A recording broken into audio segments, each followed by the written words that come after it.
A total of 700 voters of 203 families from Rajnagar area left the opposition party and joined with BJP on Tuesday.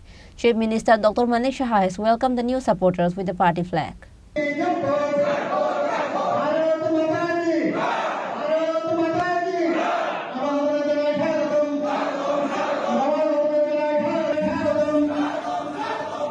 Other than Chief Minister, on Tuesday evening at the program of joining event, camp conference program organized at Vivekananda Crop and Rural Center Hall was attended by MLA Swapna Majumdar, President of South District Shankar Roy, Secretary Dipayan Chaudhary and other BJP functionaries.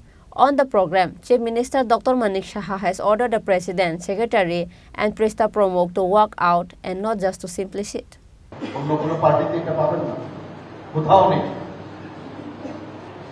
এখানে শঙ্করবাবু বলার চেষ্টা করেছেন এবার যে দুটো বিধানসভায় সিপাহী জলায় সদ্য অনুষ্ঠিত হয়েছে বাইপোল ইলেকশন, অনেকে অনেক সংখ্যা ছিল। ইভেন কেন্দ্রীয় নেতৃত্বের থেকেও বারবার জিজ্ঞেস করছিল এটা কোনো সন্দেহ আছে কিনা। আমি বারবার বলেছি কোনো সন্দেহ নেই, নিশ্চিন্ত থাকো না, আমরা জিতব। টার্গেট ছিল বক্সনগরে 10 থেকে 12,000 ভোট, আমরা 15,000 ভোট, এরকমই একটা আভাস ছিল। এবং ধনপুরে আমরা ধরে নিয়েছিলাম 8 থেকে 9,000। সব পার্টিরই থাকে যার যার, কিন্তু অদ্ভুত এক অবস্থা আমরা দেখি। আমরা ভাবতে পারিনি যে 30,000-এর উপরে ভোট বক্সনগর থেকে জেতা এবং তাদের জামানত করতে ধনপুরে 18,000-এর মতো ভোট। সংখ্যার বিষয়টা এখানে বলেছেন, এখানে মাইনরিটি সম্প্রদায়ের 62%-এর উপরে ছিল বক্সনগর। ধনপুরও মাইনরিটির সংখ্যা প্রায় 13,000-এর উপর ছিল, কিন্তু এসটি সংখ্যাও এখানে প্রায় 14,000-এর মতো ছিল। তো সেই সব মিলিয়েও আমাদের যে ক্যালকুলেশন, এটার কারণটা কি?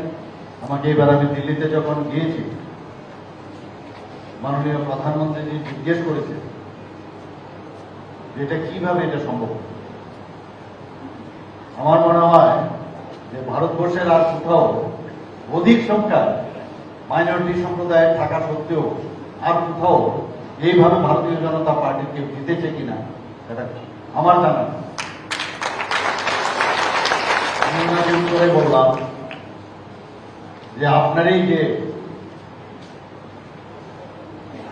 যে কথাটা আপনি সবসময় বলেন যে সবকা সাথ, যেটা বললেন শঙ্করবাবু, সবকা বিকাশ, বিশ্বাস আর তার প্রয়াস, সেটাকে নিয়ে আমরা মানুষের কাছে এখনকার ইমাম থেকে শুরু করে সমস্ত মাদ্রাসার শিক্ষক শিক্ষিকা যারা ছিল তাদের সাথে কথা হয়েছে, বারবার বসেছি। 8 থেকে 10 বার আমি এখানে ব্যক্তিগতভাবে এখানে গেছি, আমি ডোর টু ডোর করেছি, পদযাত্রা করেছি। অনেকে বলছে আমি মুখ্যমন্ত্রীর এক উপনির্বাচনে এতবার যাওয়ার প্রয়োজন আছে কিনা। আমাদের কাছে যে কোনো নির্বাচনই হোক, আমরা সিরিয়াস দেখি। আমরা ডোর টু ডোর আমি যদি যাই, এতে যদি আমার পার্টির লাভ হয়, আমাদের লাভ হয়, সমস্যা আমার মনে হয় কোনো সমস্যা আছে বলে আমি মনে করি। অনেকে অনেক কথা প্রশ্ন করেছিল যে আপনি মানে এতগুলো ওখানে প্রোগ্রাম আপনি করেছেন। আমাদের পুরো টিম, শঙ্করবাবু থেকে আরম্ভ করে সবাই ওখানে যাদের বলা হয়েছিল কে কে কি কাজ করবে, সেই কাজগুলো সবাই, আমি একার কথা বলছি না, সবাই ফুল টিম আমরা যেভাবে কাজ করেছি, ভারতীয় জনতা পার্টির ফুল টিম সেখানে ঝাঁপিয়ে পড়েছে। আপনাদের মধ্যে অনেকে ওখানে লেগেছে এবং সেটা আমরা সেই কারণেই মাননীয় প্রধানমন্ত্রীজির যে মার্গদর্শন, সেই মার্গদর্শনে আমরা এই জয় আমরা পেয়েছি। আমাদের 31+ ছিল, 31+1, এখন আমাদের 33+1, অর্থাৎ 34 বিধানসভা। বিধানসভায় কেন নির্বাচিত প্রতিনিধি আমরা পাঠাই? বিধানসভাতে গিয়ে মানুষের যে সমস্যা, ওনার নিজের যে বিধানসভার যে সমস্যা, পাশাপাশি সারা ত্রিপুরার যে সমস্যা, সেগুলো ওখানে তুলে ধরে। এবং যদি আইন পরিবর্তন করতে হয়, সেখানে আইনের পরিবর্তনেরও সংস্থান রয়েছে। এবং সেই কারণে এটাকে বলা হয় যে পবিত্র বিধান। কিন্তু আমরা এই পবিত্র বিধানসভাতে কি দেখলাম? আগে আমরা কি দেখতাম বা এখনো কি দেখলাম? কেউ রকস্টারের মতো সেই টেবিলে উঠে এক মাথা থেকে আরেক মাথায় করছে, একজনে গঙ্গার জল ছিটাচ্ছে এবং কটূক্তি ল্যাঙ্গুয়েজ ব্যবহার করা ইত্যাদি এই ধরনের। এর আগে আমরা দেখেছি যে মানদণ্ড, সেটাকে নিয়ে দৌড়ে পালিয়ে যাওয়া, পলায়ন করা, একটা সার্কাসের একটা অবস্থা ওখানে রেখেছে। এখানে যারা সিনিয়র লিডার ছিল অপোজিশনের, যারা জুনিয়র বা নতুন যারা বিধায়ক বিধায়িকা ছিলেন, ওদের মধ্যেও এই অবস্থাটা ছিল। আমি তখন ওখানে বলেছিলাম, বড়া মিয়া তো বড়া মিয়া, ছোটা মিয়া আমি বানাবো। তো এইরকম একটা পরিবেশকে দূষণমুক্ত যদি করতে হয়, সেটা একমাত্র সম্ভব ভারতীয় জনতা পার্টি। এবং সেই কারণেই কিন্তু আমরা এই দুটো সিটে আমরা জয়লাভ করেছি। কোথাও বক্সনগর এবং ধনপুর এইসব এলাকায় কোন রকম গন্ডগোল ছাড়া একটা ইলেকশন, আপনারা, আমি জানি না, আমি তো দেখিনি কোনোদিন কোথাও কোন রকম একটা গন্ডগোল সেখানে হয়নি। কোন রকম সেখানে হামলা হুজুতি কোথাও কিছু হয়নি। আমি নিজে যখন বেরোচ্ছিলাম কয়েকবার, আমি তো রাত্রের দিনে সবসময় যেতাম, বিরোধী দলের ওরা বলছে যে কোন আইন শৃঙ্খলা ত্রিপুরাতে নেই। আমি নিজে দেখেছি ওনাদেরকে স্ট্রিটের মধ্যে ওরা যে ভাষণ দিচ্ছিল, সেই ভাষণ আমি নিজে শুনেছি। আমি অনেক যে নেতাদের নাম বললেন, তাদের দেখেছি। কোথাও কোনো জায়গার মধ্যে কোনো সমস্যা নেই। এবং 2023-এর যে আমাদের ইলেকশন, আমাদের 16 তারিখ হয়ে গেল ফেব্রুয়ারি, সমস্ত ত্রিপুরার মধ্যে বারবার আমি বলেছি যে কোথাও আমরা এই ধরনের বিশৃঙ্খলের মাধ্যমে যে ইলেকশন আমরা গতানুগতিক ভাবে ত্রিপুরাতে দেখে এসেছি 35 বছরের রাজত্বে, আর মাঝখানে 5 বছরের কংগ্রেসের আমলে, এর থেকে আমাদের বেরিয়ে আসবে। কোথাও নেই। যেখানে কমিউনিস্টরা রাজত্ব করেছে সেখানে এই ধরনের বিশৃঙ্খলা। একমাত্র মানে এখানে ত্রিপুরা, ওয়েস্ট বেঙ্গল আর কেরালা, 3 জায়গায়, আর কোথাও হয় না। আমি পড়াশোনার সুবাদে আমি লখনৌতেও ছিলাম, পাটনাতেও ছিলাম। ইলেকশন আসে, ইলেকশন যায়, সাধারণ মানুষের কোনো সমস্যা নেই। যারা ইলেকশন লড়ছে এবং বড় বড় প্রদেশ, সেই সব জায়গার মধ্যে এত সুন্দরভাবে ইলেকশন হয় এবং ইলেকশনে নির্বাচনোত্তর সন্ত্রাস, এটা একমাত্র এখানে ত্রিপুরা, ওয়েস্ট বেঙ্গল, এগুলো প্রযোজ্য। অগ্নিসংযোগ, মেয়েদের উপরে অত্যাচার, মা বোনদের উপরে, কাউকে পালিয়ে যেতে হয়, এগুলি তো আমরা দেখেছি। তো এই যে একটা সুস্থির পরিবেশ আমরা এখন এই সরকার আমরা এখন দিতে পেরেছি, তার জন্যই এই দুটো জায়গায় আমরা জিত হাসিল করেছি, একমাত্র এই কারণে। সেগুলো আমি দিল্লিতে,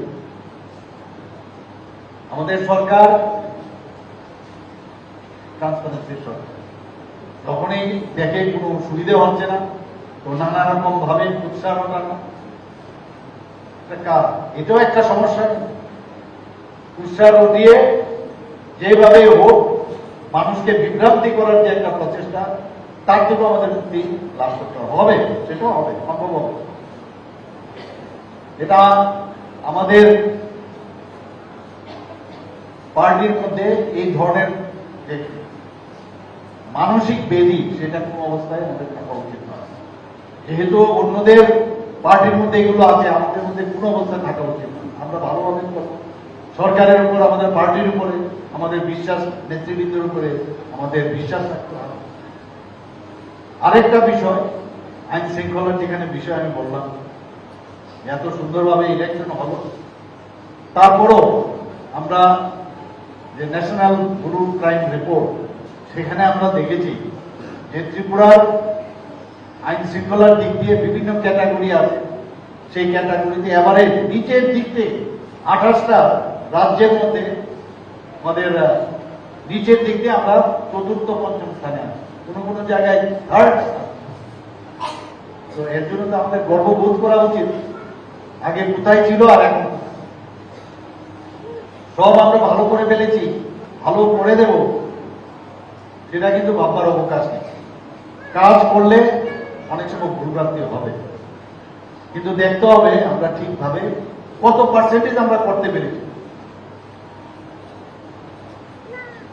আমাদের যিনি মার্গদর্শক, তিনি আমাদের সবসময় পড়ান, যশস্বী প্রধানমন্ত্রী নরেন্দ্র মোদীজি যতক্ষণ আছে ততক্ষণ, মানে বিশেষ করে ভারতীয় জনতা পার্টির যতগুলো প্রদেশ আমাদের বাইরে সরকার আছে, কারোর কোনো হিম্মত নেই করাপশন করে কোনো অবস্থায় সরকার চালাতে পারে না, অসম্ভব।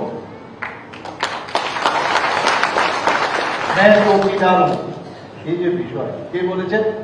প্রধানমন্ত্রী নরেন্দ্র। তো এইরকম একটা কথা, যে শুধু কথার কথা না, সব দিকে ওনার নজর আছে, কোথায় কি হচ্ছে না হচ্ছে। আমাদের মধ্যেও যদি দেখা যায় কোন জায়গার মধ্যে, একটা সময় পর্যন্ত আমরা দেখব, যদি দেখা যায় যে গ্যাংগ্রিন হয়ে গেছে, শুধরাচ্ছে না, তাহলে ইম্পুটেশন করে ফেলবো, কোনো সমস্যা নেই।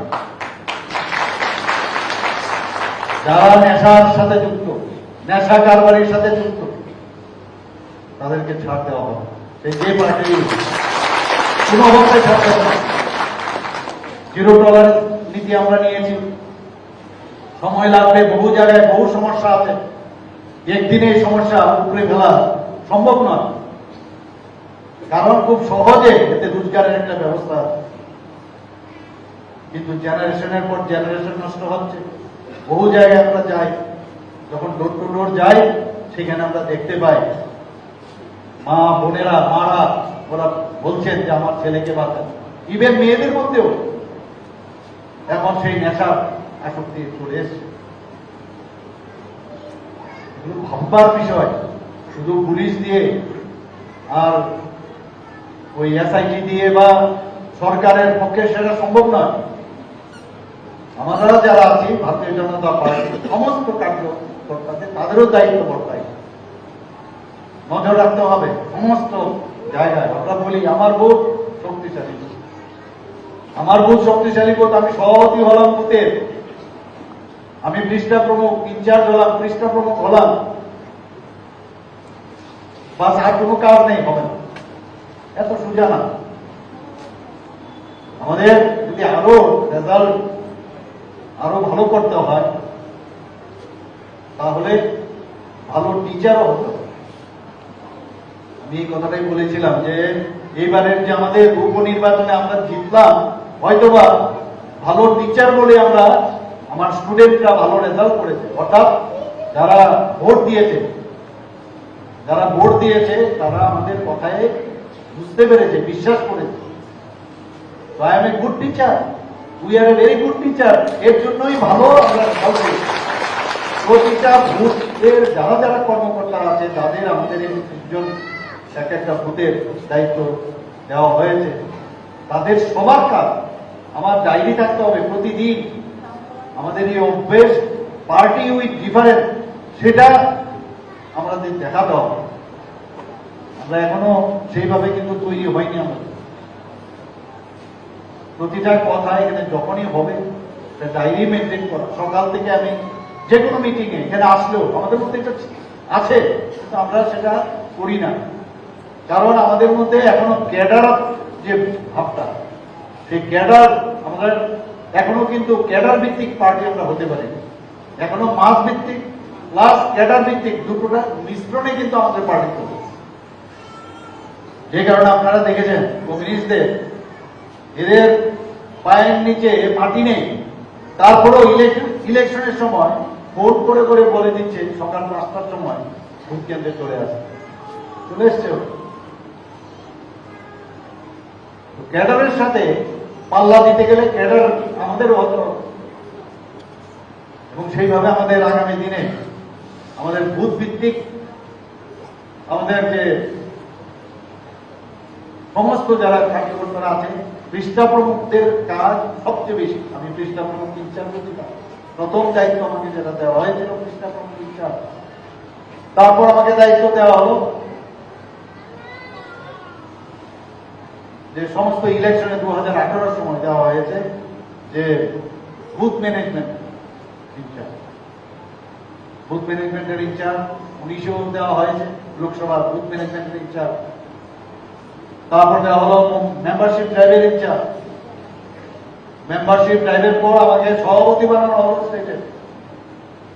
এরপর রাজ্যসভাতে আমি গেলাম, 3-4 দিন ছিলাম রাজ্যসভাতে, তারপরে এলাম মুখ্যমন্ত্রী হয়ে গেল। এবং যে দায়িত্বে থাকুক মানুষের থেকে দূরে যেন না। On the program of the day organized at Vivekananda Crop and Rural Center Hall of Rajnagar, huge crowd of BJP leaders and functionaries gathered. Bureau Report, Chini Khorang.